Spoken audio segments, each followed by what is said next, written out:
Hey, what's up? Revoker here. This is gonna be a quick tutorial on how to fix those environment sprite trails. So, you know, you're going around your favorite map, and you find this little cool little secret spot, and you go over, you knife it. Ooh, cool! You get a little smoke that has an environment sprite trail on it, but then it disappears. And for another thing, the points were all attached to back where it spawned, not following me like it should have. So, found this out recently. If you dump the environment sprite trail,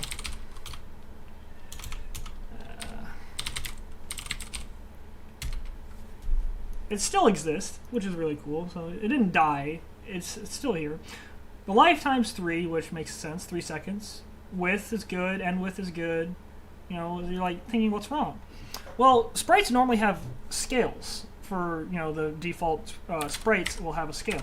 So I learned if you set the scale to 1, it starts to work again.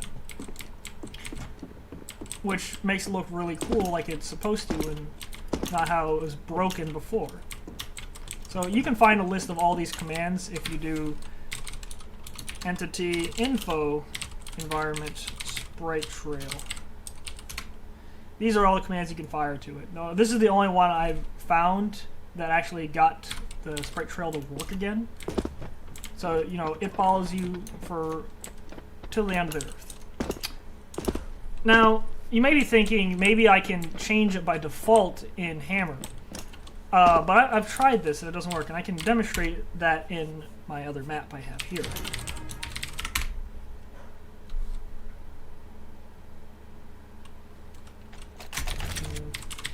I load this all up. Move it, move it. So I have 2 sprite trails right here. One here and one over there. So this one I can pick up, doesn't do anything. Now, if I look at them real quick, clear? There we go. Look at them all real quick. You can see that the scale is in fact set. This one's set to 1, this one's set to 1, and I have a lot of them.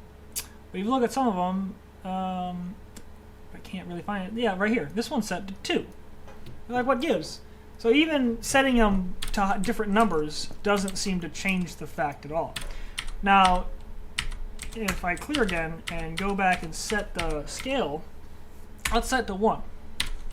So now you see that one didn't work, but this one starts to work, right? Now, if I change the scale to 2, that one over there works, but the one I have equipped it doesn't. And that seems to be because the one I have equipped it, default is set to 2, while this one over here's default is 1. So if I set it to 2, that means the one I have will not work, but that one will. Now if I set it back to 1, the one I have works, but that one doesn't work anymore. The other one's working just because it has a lifetime of 660 seconds, so it's doing its weird little thing that it does. So if I set it to 0, they both work, because this is not the default. It seems the scale has to be anything except the default that it's set to. So 0 would work, 3 will work, anything except the default. Seems kind of weird.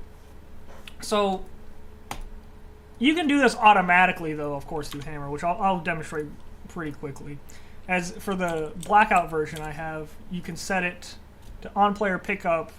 It sets the scale to 1 when its default for the sprites is 0. You'll notice, though, that you don't have this default in Hammer, and for the grenade, this will give you an error symbol. You can actually fix that pretty easily in the FGD. So if you open up your CSGO folder, you browse to your Steam Apps, Common, CSGO, or Counter-Strike Global Offensive bin instead of your CSGO. You open up your base FGD, right? So once you get there, it'll be all the way at the top. You control find, and you need to search for environment sprite. Don't do sprite trail yet. So once you found it, it's right here, your environment sprite. You'll notice it has a scale, which of course the sprite trail doesn't. But that's not, you can copy this if you want. It doesn't really matter. Just remember the default is 0 for sprite trail. But what you really want is this one over here to make it not give you errors in Hammer. So now if you go down, find your sprite trail, So what you want to do is inside these brackets, maybe make some enters here. You'll just put it right there. Right? So now you can send commands to it, and it won't give you an error like it's wrong.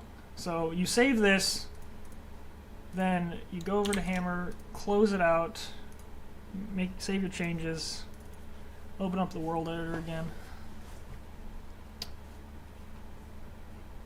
Just give it a few seconds. Go back over. Actually, I need blackout open. So now you look, it's no longer errored out. You can actually edit the FDG a lot, add a lot more things. Like I said, I added this in right here. Change the name of it for a little tooltip. You can change the defaults of all of the ones you spawn right here if you want to do that. So I don't know if these might get overwritten later on, but it's just something cool you can do. Just like for the C4 error, you can change the model so it doesn't give you a big error box when you spawn in. Same thing with these. If you learn the syntax of it, it gets really easy to edit any of these to put whatever you want. So yeah, that's all for environment spriteTrails. So thanks for watching.